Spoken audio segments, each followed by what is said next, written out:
Kyle, cause FB equals rho GV. I'm saying ooh, talking about Archimedes and how a floating object's displacing its weight. Okay, so we're here today talking about buoyancy and Archimedes principles and singing some cool songs for Kyle. What we remember from previous lessons and lectures was that if we have a pressure, it is defined as a force per unit area.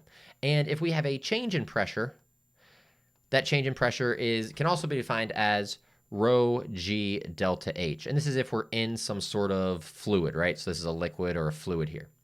Now, why is this so important? Well, let's jump real quick into like a giant flat pool of water. Okay, so let's just make a little cube of water, well, a big cube of water, and then within that cube of water, let's put a box.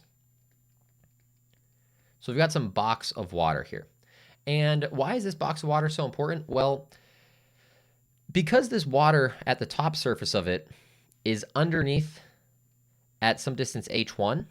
There is some pressure acting on the top surface of the box. There's an area up here on the top of the box, and there is a force pushing down, which we'll call F1 here. Now, the bottom of the box down here, this is at some different depth.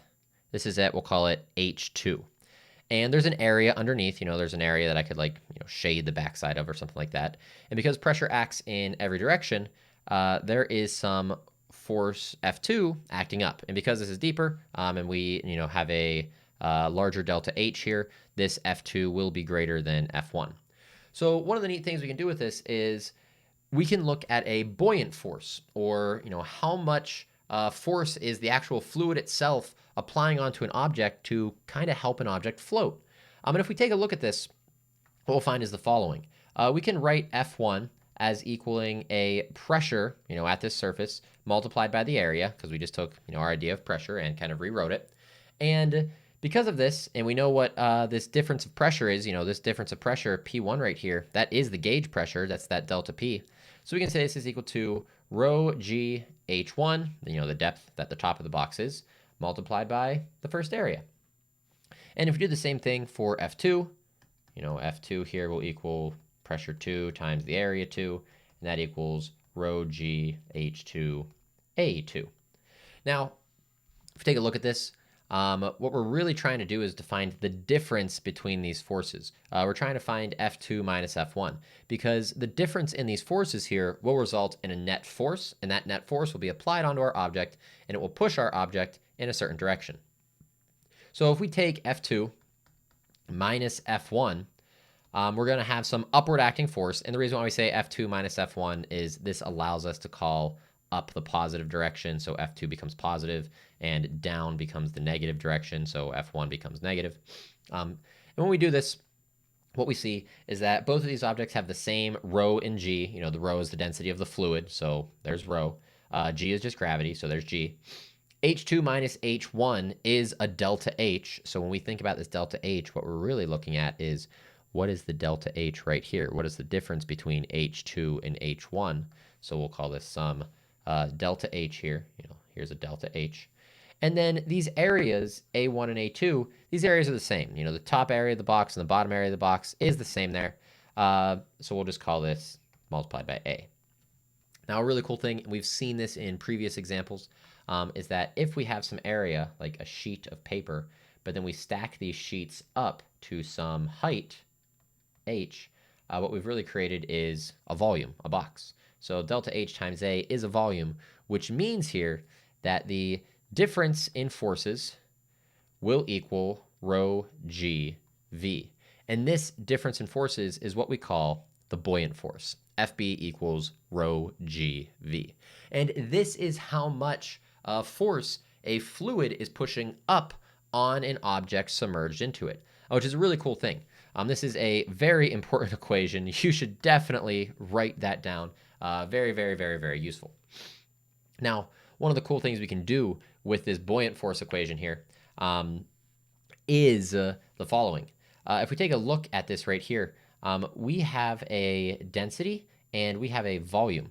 And the really cool thing is that we know that density is defined as mass per volume, which means that rho times v is equal to a mass.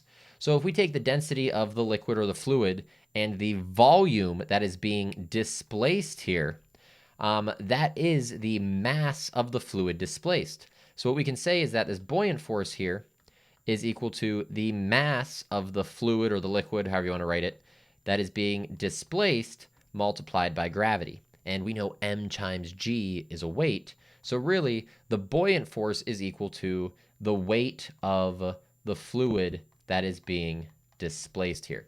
And a really cool thing with this idea is that, the weight of the fluid displaced matters, is that if you have a denser fluid, you don't have to displace as much of it to get the same amount of weight. Right now I'm sitting in a room with air, and my body is displacing some amount of air, but the air I'm displacing doesn't have a lot of mass to it, so it's not providing a lot of buoyant force to help me out. When I jump into a pool of water, that water has a higher density, so when I displace my same volume, that higher density has a higher mass, and therefore I'm displacing a greater weight. If I were to, for some insane reason, jump into a tub of mercury, not healthy for you, don't do that. But mercury is much, much denser than water, so if I did jump into that, I wouldn't have to displace that much of it in order to, find my weight to be displaced there. So a very, very cool idea of what's going on there. Your buoyant force is equal just to the weight of the fluid that is being displaced. So if we kind of take this idea and we, go back to a pool of some fluid. So here's a pool of some fluid here with a nice surface.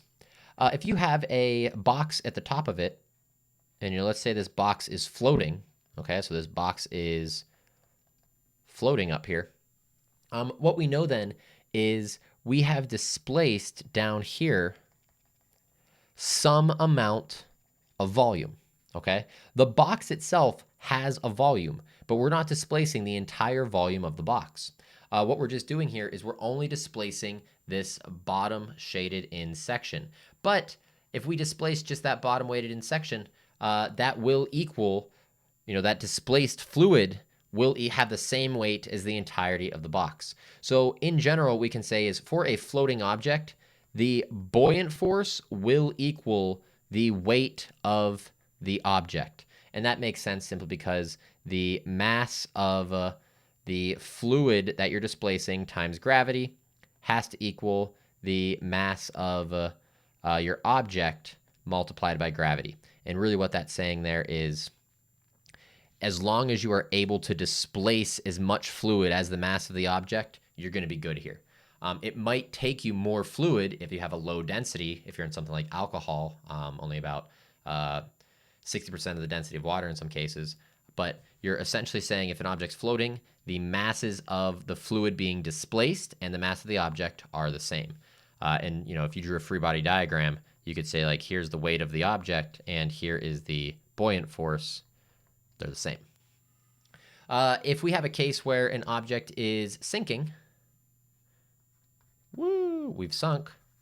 It's pretty easy to see that the reason why you went down into the water is because your weight is greater than your buoyant force. So if the weight of the object is greater than the buoyant force, you are going to sink. And another way of thinking about this is if the density of your object, is greater than the density of your fluid, you're going to sink as well. And this you need to be a little bit careful about because we have metal ships, right? Ships are often made out of steel or some heavier or denser material. So you might be thinking like, well, steel is more dense than the fluid. How do ships float? But remember, whenever you have a ship, the ship itself might be steel, but a lot of the ship is empty space of air. So because you have all that air, what you're really taking is you're taking the entire average density of all of the volume, and because there's so much air in the ship, you're going to be able to float, so to speak. If all of a sudden you get a hole in the ship and the whole ship starts flooding with water, you're going to sink. That's how you sink a ship. Cue Celine Dion for the Titanic. Anyways, you could also have a scenario where an object is floating, but not at the surface. If you have an object here, there is a possibility that the weight of the object and the buoyant force are the same. In this case, you are floating, but you're at one region in the water. In order to do this, there's a few ways you can actually do it. You'd have to have like someone put an object there. You know, maybe the densities are just perfectly the same, so that it will kind of float in that spot. But you can put an object there, or if you have something like a submarine can actually change the amount of water it takes in and takes out and pushes out. That's called the ballast. So a submarine can, sink down and then all of a sudden eject some water, become a little bit lighter while it's still displacing the same amount of volume, and then kind of reach a point where it wants to be, and it can, cruise along at that depth. So a kind of cool thing there. It's also important to realize that for floating objects, if you have a box, like we have in the red, and you push it down, so all of a sudden the box is like this, and all of this is being displaced, you still have the same weight of the box, but because you've displaced more of the fluid, your buoyant force has become larger. And this is why if you submerge something in water that wants to float, it'll boing, kind of spring out, right? It'll spring out, it'll lift out of the water. The buoyant force will decrease because you have less of this object in the water displacing that fluid. Then it'll weight down and then, kind of oscillates a bit until it stops.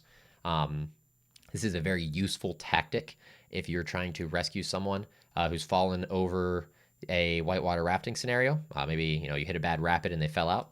A common tactic to do as they face away from the raft is you dunk them down. They've displaced more volume of water, and their life vest wants to pull them or push them back up through this buoyant force. So the water starts pushing them up, and then you use that momentum that they've generated through the buoyant force to pull them onto the raft. So it's one of the things that you learn if you ever go whitewater rafting. Pretty cool thing. So these are some of the ideas that we need to recognize here. Now, there are some interesting questions that go with this idea of floating as well. If we kind of wing over here, let's create another large vessel of water. And in this vessel of water, it's got a nice level surface of water here. And in this water, we put a boat. Here is the Going Merry with, here, let's do where's a straw hat when you need one? Whoosh, whoosh. Little red vest here. Anyways, so on this ship, there is a very, very nice cannonball sitting right at the edge, okay? And let's say that the weight of this cannonball is 10,000 kilograms, okay? It's 10,000 kilograms. It's got a huge mass, a huge weight, but it's only this big. It's only as big as my head, okay? It's boom, right there. My question becomes, when the cannonball rolls off the deck of the ship and it sinks to the bottom of the ocean floor, or the bottom of this, giant swimming pool we have here, however you like to think about it, will this water level go up, stay the same, or go down? Pause this video for a minute. Think about this. This is a very hard question to answer. It's very interesting, but think about it, and then let's see what we have. So pause this video, try it out. Did you pause the video? Call on no if you did not pause. Okay, so let's think about this. When this cannonball is on the boat, it has a weight of 10,000. Why did I write that? Weight of 10,000 kilograms? That doesn't make any sense. A weight of 10,000 newtons. Whatever. I'm sorry about that. It's got a giant weight here, okay? But since your boat is so big, your boat is displacing a huge volume of water, right? Like there's a huge volume of water that your boat is displacing here. It has to displace a volume of water such that when we take the density of water and we multiply it by the volume being displaced, that has to equal the mass equivalent up here. So, if this has a weight of 10,000 newtons, it has some mass here. Let's say the mass is 1,000 kilograms. Use 10 instead of 9.8 for gravity. So that means the mass here has to be, of this water that we've displaced all through here due to the ship, that mass has to equal at least 1,000 kilograms, right? Probably a little bit more because, you have the ship's mass as well, but let's ignore the ship for a second. When this cannonball goes off the ship and it falls into the ocean, this ship no longer has to displace all of that weight. So this ship is going to rise out of the water. Okay, it has to displace less now, right? There was a huge weight there, and it doesn't have to displace all that weight anymore. So the ship might sit up like this and somehow loosely fell overboard. So maybe it's only displacing a little bit. Okay, so on that idea, we could pick down here. But isn't the cannonball, displacing some too? Sure, the cannonball is displacing some, but it's only displacing the volume of that cannonball, which is so small. The volume of the ship that we brought out of the water up here is much, much greater than the volume of the cannonball object itself. So because the cannonball was already on the ship and the ship was already floating, when we knock this cannonball into the water level is actually going to go down. This is very different than what you may have answered as the water level goes up because something goes into it. That would be true if you had the ship in water. Here's your ship, poorly drawn. And then someone said, hey, I'm over here on the shore. Here's a cannonball. And then they gave you a cannonball. If they did that, sure, the water level has to go up because you didn't have this weight you were supporting before. But in this case, we have the large weight we're already supporting. That weight, essentially goes away because this falls into the water. And because its density is much greater than water, it doesn't have a very large volume to push water away. So our water level actually goes down. Very, very weird problem, but definitely worth thinking about and considering. Another fascinating problem with this, and I'm not going to give you the answer here. I want you to start thinking about it. It pops up in our intergalactic. But imagine for a second that you have a nice tall glass and you put in the bottom some ice cubes. Okay, so you've got some ice cubes in the bottom. Then you fill this glass with the ice cubes in it all the way to the tippy top. Okay, not a single drop more of water can go in there. And because of this, the ice cubes, ice is less dense than water, the ice naturally floats at the top. Okay, so you got some ice up here. The question becomes this. When this ice melts, what happens to the water level in the glass? Does it increase and overflow? You get water coming out the side. Does it stay the same, or does the water level go down? So that's something to think about. That will actually be a question in our intergalactic problem sets, and we will tackle the answer to that problem in a later video. But for right now, all we're talking about here in this one is the basic idea of what causes objects to float. And the big thing that causes objects to float is the fact that objects have a volume, and when they displace a fluid, they are displacing some amount of volume, and that volume of the fluid they are displacing, because it's incompressible, has some weight. If that weight of the fluid being displaced can be equal to the weight of the object, that is in that fluid, then it'll float. If that weight's greater than the amount of volume it can displace, it's going to sink. And that's it. That is the idea of buoyancy and Archimedes' principle. Okay, so really cool idea there. Make sure you start checking out some of the intergalactic questions, especially that ice one. Very, very cool. Check out that later video. And if you need anything, just let me know. But for right now, we are finished. And I've kind of lost my mind. When did I lose it? I just do not know. Adios.